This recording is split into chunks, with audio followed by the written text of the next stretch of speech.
Lo dijo en la primera hora. Muy bien, 6 de la mañana con 35 minutos. Gracias a nuestra querida audiencia, la conexión que siempre tenemos a través de nuestras plataformas digitales, tanto en YouTube, nuestro canal de YouTube que se llama Sonorama TV, cuanto nuestra fanpage de Facebook que se llama Radio Sonorama, así nos pueden ubicar justamente allí. Estamos transmitiendo igualmente a través del Instagram, ¿no? Así que tienen esas posibilidades para mirarnos, para escucharnos. Estamos transmitiendo el comentario sin rodeos a través de nuestro espacio a primera hora por Sonorama, la gran señal nacional. Igualmente saludos cordiales a todos quienes nos escuchan en la tradicional señal de radio. Emitimos nuestra señal informativa desde 103.7 FM estéreo en el Distrito Metropolitano de Quito. Cubrimos la provincia de Pichincha y obviamente nuestras diferentes frecuencias en todo el territorio continental ecuatoriano. Gracias a nuestra audiencia por compartir justamente esta transmisión y este espacio de noticias. Bueno, hay algunos temas para comentar, para analizar, para reflexionar en las últimas horas de tanto que tenemos en el Ecuador, ¿no? El Ecuador es un país en el que lamentablemente no logramos alcanzar la tranquilidad. Definitivamente ha ocurrido lo que vaticinábamos en su momento, la normalización de los hechos de violencia en el Ecuador. Cosas terribles que ya las vamos a comentar. Pero hay algo que fue noticia la semana anterior y que siento que no se le dio el relieve correspondiente o el relieve que meritaba, y que tiene que ver con el hecho de que se han cumplido 8 meses de este 2022. Hemos entrado a los últimos 4 meses del año. Solamente nos queda, Dios mediante, septiembre, octubre, noviembre y diciembre. De hecho, a la vuelta de la esquina, a finales de octubre, el último día de octubre, el gobierno tiene que enviar a la Asamblea Nacional la proforma presupuestaria para el próximo ejercicio fiscal, para el ejercicio fiscal del 2023. Seguramente el Ministerio de Economía y Finanzas ya está trabajando en armar el presupuesto fiscal para el próximo año. La Asamblea tendrá todo el mes de noviembre para estudiarlo y el plazo, si la memoria no me es infiel, vencerá el 1 de diciembre para aprobar u observar el presupuesto del próximo ejercicio fiscal. La Constitución no le permite a la Asamblea no aprobar el presupuesto general del Estado y tampoco le permite a la Asamblea Nacional modificar la composición del presupuesto general del Estado. Tal vez ese es uno de los aspectos por los cuales se ha calificado como una constitución hiperpresidencialista, por aspectos como este que estoy señalando. Pero claro, aquí la discusión es retornar a lo que ocurría antes, cuando la Asamblea Nacional, antes llamada Congreso Nacional, tenía la posibilidad de modificar la composición del presupuesto general del Estado. Y eso en muchas ocasiones se prestaba inclusive para manejos clientelares. En aquel tiempo, entre el 79 y el 98, cuando los diputados de la República, por ejemplo, manejaban partidas extrapresupuestarias. O como cuando la comisión poderosísima de presupuesto del Congreso Nacional era la más apetecida porque justamente permitía un margen de maniobra a los diputados para modificar determinados rubros, quitar de acá para poner acá por cuestiones políticas. O sea, creo que ninguno de los extremos terminan siendo adecuados. Pero hay un trabajo de la Fundación Ciudadanía y Desarrollo que no puede pasar desapercibido, querida audiencia. Ese trabajo fue publicado hace pocos días. La Fundación Ciudadanía y Desarrollo se caracteriza por dar seguimiento y hacer una tarea de veeduría sobre diferentes aspectos. Por ejemplo, tienen esta iniciativa que se llama Observatorio Legislativo, que permanentemente nos provee a los ecuatorianos de información con datos duros sobre no solamente la cantidad, sino la calidad del trabajo legislativo. Para entender, obviamente, e incluso criticar con argumentos los errores, omisiones o falencias de lo que hacen nuestros legisladores.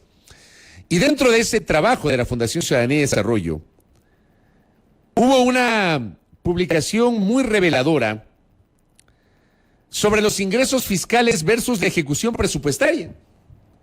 Porque en este país nos han dicho ecuatorianos que no hay plata, que es un país pobre, que no hay recursos. Tenemos a policías, al menos eso es lo que nos han dicho, ¿no? Tenemos a policías que no tienen una dotación adecuada de armas en algunos espacios. Tenemos unidades de policía comunitaria y esto se ha explicado, ¿no? En su momento, no todas están trabajando 24/7. Hay unidades de policía comunitaria que no han sido repotenciadas, hay otras que están cerradas, cuando son los niveles de seguridad más cercanos a cada uno de nosotros, a los barrios. Tenemos vehículos de la policía que no tienen ni batería. El otro día alguien me envió, no recuerdo en qué ciudad, en qué cantón de la República, me envió allí una invitación para participar de una rifa, creo que era, o de alguna actividad para recaudar fondos y poder comprar una batería para un vehículo. O sea, ¿en serio? Y claro, pues acá, me acuerdo este polémico tuit que lo mostré en su momento en este espacio. Felices porque les regalan conos o impresoras, porque les donan conos o impresoras. Y claro, la pregunta que se hizo famosa ya por el año 92, si mal no recuerdo, fue en el 92 o en el 96, cuando Vladimiro Álvarez Garro fue candidato presidencial. ¿Y dónde está la plata? ¿Qué hacen con la plata? Si todos estos meses hemos estado, entre comillas, disfrutando de la bonanza petrolera, ¿qué hacen con la plata? Pregunta que creo que nos hacemos el común de los ecuatorianos, que no manejamos las cifras macroeconómicas ni tratamos de adornar el discursito con explicaciones que nadie entiende. Entonces, sencillo. ¿Qué hacen con la plata? ¿Por qué no hay medicinas en los hospitales? ¿Por qué no hay insumos en los hospitales?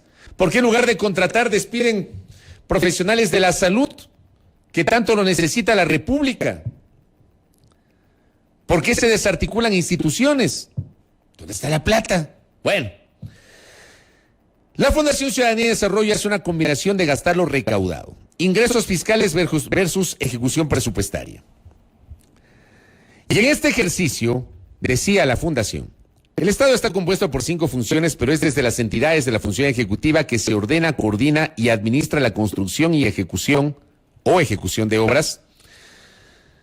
El equipo del Observatorio del Gasto Público de la Fundación Ciudadanía y Desarrollo revisó los niveles de ejecución del presupuesto de las 26 entidades adscritas al Ejecutivo, incluyendo la Presidencia y la Vicepresidencia de la República, al cierre de los primeros 6 meses de este 2022. ¿Y con qué se encontró la Fundación Ciudadanía y Desarrollo? Pongamos el primer gráfico, estimado Roberto Carlos, el de las cifras. Este gráfico, perdónenme, no puede pasar de agache. O sea, de verdad, no puede pasar de agache. Este gráfico que estamos observando en este momento. O sea, esto es inconcebible. Y cada ministro o ministra, cada cabeza de cada institución, o las cabezas de cada institución, le merecen o le deben una respuesta al país. Obviamente, la primera respuesta la debe dar el ministro de Economía y Finanzas, Pablo Arosemena Marriott, porque es la cartera que asigna los recursos económicos. Pero cada ministerio tiene una cabeza. Y uno se encuentra con instituciones que tienen una ejecución presupuestaria deplorable, cumplida la primera mitad del año. Vamos viendo pues las cifras.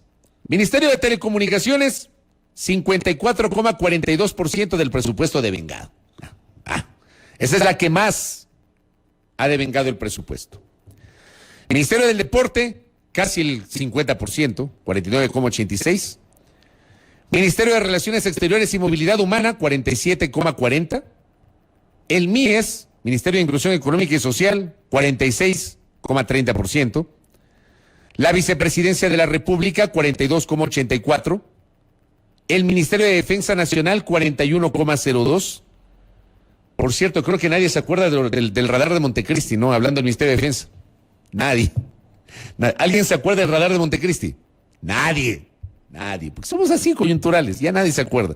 Ni se preguntan qué habrá pasado con el radar de Montecristi, que dizque iba a servir para precautelar la seguridad de los ecuatorianos. Ministerio de Cultura y Patrimonio, 40,54%. Y Ministerio de Salud Pública, 39,89%. Hasta ahí tenemos un primer nivel de instituciones. Respecto del presupuesto devengado. En un segundo nivel, ¿ya? Tenemos al Ministerio de Educación con el 38,03%. La Secretaría de Gestión de Riesgos con el 36,94%. La Secretaría Nacional de Planificación con el 32,75%. El SNAI, ese organismo que tiene un nombre larguísimo, pues ahí tienen el nombre larguísimo del SNAI, que es solo nombre, ¿no? Servicio Nacional de Atención Integral a Personas Adultas Privadas de la Libertad y Adolescentes Infractores, el SNAI, 32,14%, y el Ministerio de Gobierno 31,54%.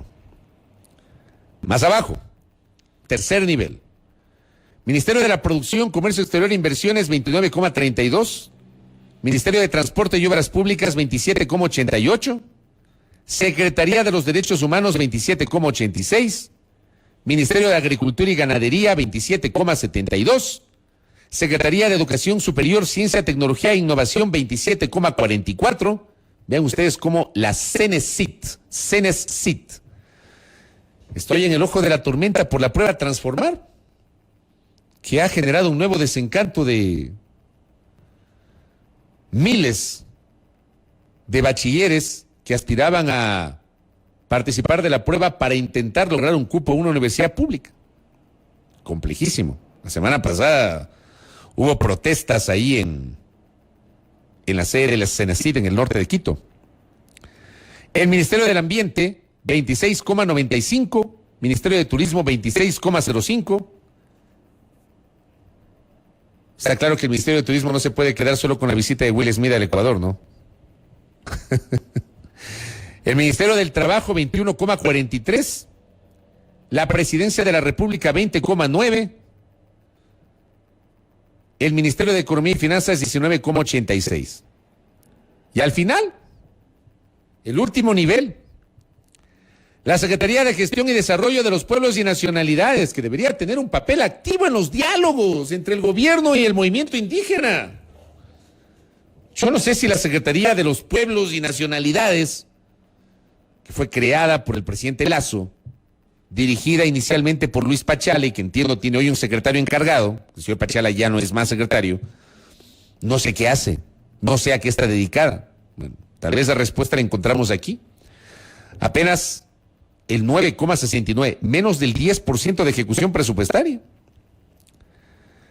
El MIDUBI, el Ministerio de Desarrollo Urbano y Vivienda, que sería interesante, perdónenme, yo creo que hay que tratar de tener aquí en este espacio a las nuevas autoridades del Ministerio de Desarrollo Urbano y Vivienda para saber qué están haciendo. Porque está claro que el Ministerio de Vivienda no construye casas, o al menos eso es lo que uno piensa, ¿no? ¿Qué hace el Ministerio de Vivienda? O sea, me imagino que hace algo. Perdón, discúlpenme la ignorancia. Pero ¿qué hace el Ministerio de Vivienda?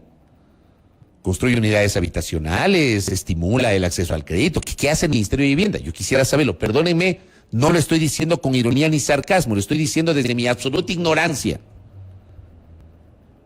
Pero el Ministerio de Vivienda tiene apenas una ejecución del 7,83%, menos del 8%. Y lo que me resulta realmente increíble es que el Ministerio de Energía y Recursos Naturales No Renovables alcanza una ejecución de apenas el 5%. Apenas el 5% de ejecución presupuestaria en lo que va del año, en el primer semestre del año. O sea, en 6 meses, el Ministerio de Energía y Recursos Naturales No Renovables no es una secretaría cualquiera. No es una dependencia adscrita a otra institución, es un ministerio y uno de los más grandes e importantes de la República. Porque además quiero recordarles a ustedes que este ministerio encarna la fusión de 3 ministerios que en su momento eran espacios distintos. El Ministerio de Hidrocarburos, el Ministerio de Electricidad y el Ministerio de Minería. Eran 3 ministerios que había antes. Eliminaron el Ministerio de Minería en el gobierno de Moreno, eliminaron el Ministerio de Electricidad y los fusionaron con el Ministerio de Hidrocarburos y nació el Ministerio de Recursos Naturales. Ahora es Energía y Recursos Naturales No Renovables. Perdónenme, leer que ese ministerio que tiene semejante, digamos, responsabilidad, apenas ha ejecutado, y ojo, no digo gastado, ejecutado el 5% de su presupuesto en los primeros 6 meses del año. ¿Ah? ¡Qué barbaridad! Y claro, aquí también es interesante, ¿no? Dentro de este análisis que estamos revisando. Gracias, doctor Vega, por el aporte. También al doctor Lucero. Si ustedes chequean aquí, resulta que el Ministerio del Deporte, tiene una ejecución presupuestaria más alta que el Ministerio de Educación, o que el Ministerio de Transporte y Obras Públicas, o que el Ministerio de Agricultura. O sea, por favor. Gracias, Roberto Carlos. O sea, perdóneme, esto que acabo de mostrarles no puede pasar de agache. Ya. No puede pasar de agache. Esto no debe pasar de agache. Por favor, no perdamos la capacidad de crítica. Porque nos han dicho que no hay plata. O sea, mi punto es ese. Nos dicen que no hay plata, que somos un país pobre, que endeudado, que no sé qué, que no sé cuánto. Ya. Ok. ¿Qué haces con el presupuesto? ¿No les parece a ustedes que un país que dice que no tiene plata, que está endeudado, que no tiene recursos para las necesidades mínimas, ¿no les parece a ustedes que lo menos que uno puede esperar es que la administración pública ejecute adecuadamente los rubros que anualmente le entrega el Estado? Con base en un presupuesto. Esos recursos, con base en una planificación. Por eso la importancia de la planificación. Recordarles a ustedes que la Asamblea fue eliminada en el gobierno del señor Moreno, que ninguneó la planificación. Si no les gustaba la Secretaría de Planificación que existía antes, lo lógico era reformularla, pero no eliminarla. Y el señor Moreno la eliminó. Que recordar nomás que la memoria es frágil. Y el presidente Lasso la reconstituyó. La importancia de la planificación. Para eso sirve la planificación. Ya, pero yo pregunto, ¿dónde está la planificación del gobierno del presidente Lasso? Porque yo no puedo entender cómo, si es que existe planificación, tenemos ministerios con un tan bajo nivel de ejecución presupuestaria. Y como bien anotamos, un ministerio, yo no voy no quiero ser peyorativo, ni mucho menos, pero por favor, con todo respeto, con todo cariño, no podemos comparar al Ministerio del Deporte con el Ministerio de Agricultura. Perdónenme, es por las áreas de su competencia. O sea, ojalá que se entienda lo que estoy diciendo. No pretendo minimizar lo que hace uno u otro ministerio, pero está claro que para las necesidades sociales del común de los ecuatorianos, lo que haga el Ministerio de Agricultura tiene muchísima más incidencia que lo que haga el Ministerio del Deporte. O sea, perdónenme. Y que el Ministerio de Deporte en esta escala tenga una mejor ejecución presupuestaria que el Ministerio de Agricultura, que el Ministerio de Transporte y Obras Públicas o que el Ministerio de Educación, por favor. Perdónenme. O sea, ¿de qué estamos hablando?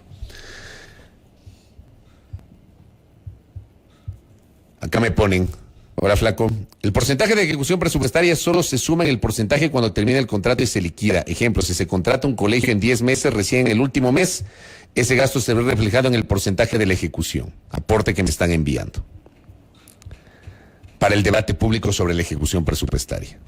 Dice, por eso los niveles de ejecución en los últimos cuatrimestres te dan un porcentaje tan bajo, va a unos porcentajes más altos. Habrá que ver qué pasa en el último cuatrimestre del año. Yo estoy mostrando el bajo nivel de ejecución presupuestaria. Pero ¿cuál ha sido la respuesta del gobierno frente a esta crítica que creo que debe ser tomada de la manera más constructiva posible? Que no es una crítica destructiva, es una crítica absolutamente constructiva sobre la ejecución, porque les insisto, en este país nos han dicho que no hay plata. En este país es lo que nos han dicho, en el discurso, que no hay plata. No hay plata, no hay plata. Este es un país pobre. Eso nos dicen. Pero ¿cuál es la respuesta del gobierno? El señor secretario de Comunicación se manda ahí un comunicado que me extraña. Me extraña tomando en cuenta la experiencia que tiene Leonardo Lasso. Leonardo Lasso no es un improvisado en estas lides. Pero se manda, perdónenme, un comunicado la semana anterior. Revisemos el comunicado, Roberto Carlos. Este es el comunicado. Le pone de esta manera. Le pone de esta manera el secretario de Comunicación. Le pone sin pausa. ¿Ya? Ese es el título del comunicado del secretario de Comunicación de la Presidencia de la República. Varios medios han publicado estos días datos de porcentajes de ejecución de las carteras del gobierno del presidente Guillermo Lasso Mendoza. Algunas puntualizaciones importantes. Se dice que son porcentajes bajos, pero hay que tomar en cuenta que allí constan solo aquellos ya cerrados en ejecución. Pero hay mucho más que está en el horno. En el horno, dice entre comillas el secretario, que se están llevando adelante y que no se contabilizan sino hasta que se cierran. Esto sube los porcentajes de forma importante. Digamos, esto va de la mano con el mensaje que acabo de dar lectura. Y una segunda reflexión, desde el Ministerio de Economía y Finanzas se trabaja para equilibrar los ingresos y egresos sin afectar la caja fiscal y la disponibilidad de recursos para el país. Por tanto, la ejecución se hace cuando hay fondos efectivos. O sea, a ver, quiero entender este segundo párrafo, quiero entender. Ya el primero ya lo podemos entender y lo podemos discutir. Podemos discutir. Pero segundo, quisiera entenderlo. Porque dice que la ejecución se hace cuando hay fondos efectivos. O sea, para el secretario de Comunicación de la Presidencia de la República, una de las razones por las cuales hay un bajo nivel de ejecución presupuestaria es porque no hay plata. Porque tal vez en el papel consta el presupuesto, pero dinero contante y sonante, Cusqui, money, cascajo, no hay. Pregunto. Porque dice, por lo tanto, la ejecución se hace cuando hay fondos efectivos. Claro, y ahí es cuando el común de los ecuatorianos, que no somos técnicos en estas materias y desde nuestra ignorancia en temas macroeconómicos preguntamos, oigan, ¿y qué hacen con el excedente del precio del petróleo? ¿Y qué hacen con los recursos que liberaron por el aumento del precio de las gasolinas? ¿Ah? Digo, ¿no? Un punto fundamental, dice Leonardo Lasso, este es un gobierno que trabaja sin pausa y con paso seguro. Las obras se hacen bien. Las obras se hacen bien, dice. Los procesos toman el tiempo necesario para garantizar las mejores condiciones para usar de forma responsable el dinero público. No hay, como solía haber, apuro de firmar contratos porque alguien estaba esperando la comisión respectiva. Parece que el señor secretario de Comunicación no se ha enterado de las denuncias de casos de corrupción. Cuando hace pocas semanas el presidente Lasso se solazaba de que en su gobierno no había denuncias de corrupción. Resulta que aparecen y estallan, ¿no? Aquí obviamente se interpreta del modo que conviene. Dice, no hay apuro de firmar contratos porque alguien estaba esperando la comisión respectiva. Bueno, me imagino que tiene que haber apuro porque hay una necesidad. Como afirma el presidente cada vez que inaugura una obra, aquí las obras son bien hechas y sin sobreprecio. Aquí me voy a detener. Dice, como afirma el presidente cada vez que inaugura una obra, aquí las obras son bien hechas y sin sobreprecio. Con todo respeto. Corríjame a mí si estoy equivocado, por favor. Que no soy el dueño de la verdad, es apenas una opinión, la que, como siempre digo yo, la mía es apenas una opinión que puede ser interpretada por cualquiera de ustedes. Pero dígame, ¿de qué obras estamos hablando? O sea, perdón, no sé si yo estoy loco, soy un ignorante, no quiero ver. Enséñenme a mí las obras del gobierno. En los 15 meses de administración del gobierno, ¿cuáles son las obras que ha hecho el presidente Lasso que se han inaugurado en 15 meses? Pero acá dice, cada vez que inaugura una obra, aquí las obras son bien hechas y sin sobreprecio. Siguiente hojita del comunicado, Roberto Carlos. Ahí está la segunda página del comunicado del Pipo Lasso. Por último, el Ecuador ha sido afectado por situaciones complejas a nivel nacional e internacional. Sin duda toma tiempo trabajarlas, por ello hemos hecho ajustes al presupuesto para responder a los pedidos ciudadanos urgentes. Lo hemos hecho y con resultados que nos llenan de orgullo. Por ejemplo, a pesar de la guerra Rusia y Ucrania, que nos afectó como a todos los países, mantenemos la segunda menor inflación del continente. Vamos, Leonardo, con todo respeto. Es lo menos que se puede esperar en un país dolarizado. Y aún siendo un país dolarizado, se discute obviamente los niveles de la economía. El cuatrimestre que acaba de empezar va a ser muy dinámico en la ejecución. Ahí viene la oferta. Y es la oferta, la expectativa para los 4 meses últimos de este 2022. El cuatrimestre que acaba de empezar va a ser muy dinámico en la ejecución. Los ecuatorianos seguirán viendo gestión intensa en obra pública. Los ecuatorianos seguirán viendo gestión intensa en obra pública. Vías, vivienda, construcción y rehabilitación de escuelas y colegios, nuevos hospitales, entrega de recursos para obras junto a los gobiernos locales, los GATS, reactivación en el turismo, la agricultura, el comercio y mucho más. Ecuador está renaciendo. Ahora podemos levantarnos porque hemos hecho bien la tarea, aunque a muchos les cueste reconocer. Firma Leonardo Lasso, conocido como Pipo, secretario de Comunicación de la Presidencia. Gracias, Roberto Carlos. Con todo respeto para Leonardo Lasso, y ojalá que entienda que esa es una crítica absolutamente constructiva. De modo alguno uno pretende desde este espacio en el comentario destruir. No va por ahí la cosa. Pero sí hacer una reflexión y compartirla con ustedes, queridos oyentes, una reflexión crítica sobre lo que estamos viviendo. Dice que los ecuatorianos seguiremos viendo una gestión intensa en obra pública. Perdónenme, ¿cuál es la gestión intensa? O sea, por favor, dese una vuelta por las carreteras de la República. Vayan y recorran a Quinindé Esmeraldas. O la Colta Payatanga Bucay. O vayan a la troncal amazónica. Pero aquí nos dicen que seguiremos los ecuatorianos viendo gestión intensa en obra pública. Vías. Vayan a Loja. Pregunten a los lojanos. Yo estuve hace unas pocas semanas en Cuenca. Yo preguntaba a los buenos amigos del Austro, les preguntaba cómo estaba la carretera de Cuenca a Loja, que más o menos es un viajecito de 3 horas en carro particular. Me decían hecho pedazos. Hecho pedazos. Pero aquí nos dicen, espérenme que se me perdió, aquí está. Aquí nos dicen que los ecuatorianos seguiremos viendo gestión intensa en obra pública, vías, vivienda. ¿Cuáles viviendas? Si recién nomás se inauguraron, entiendo yo, la construcción, esto también generó polémica, ¿no? De unas casas, no me acuerdo cómo se llama este material. ¿Cuáles viviendas? Construcción y rehabilitación de escuelas y colegios. ¿Dónde? O sea, yo sí creo que, a ver, para que no pensemos que viven en otra realidad a lo Jocelyn Mieles. Para que no pensamos que viven en otra realidad, como Jocelyn Mieles, por favor. Yo creo que esto debería ir acompañado de ejemplos tangibles. A ver, si nos dicen que seguiremos viendo los ecuatorianos una gestión intensa en obra pública. Ok, ¿cuál es obra pública? ¿Cuál es la gestión en obra pública? Vamos. No nos quedemos solamente en el discurso. ¿Cuál es la gestión de obra pública intensa que ha generado el gobierno del presidente Lasso en sus primeros 15 meses de gobierno? ¿Cuál es la gestión intensa en vías? ¿Cuál? ¿En dónde? ¿En dónde?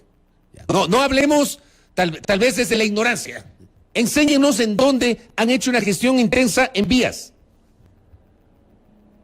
Yo viajo a Guayaquil, viajo a Esmeraldas, les conté que hace poco estuve en Cuenca. Vamos, muchos de ustedes seguramente viajan o están en sus respectivas provincias.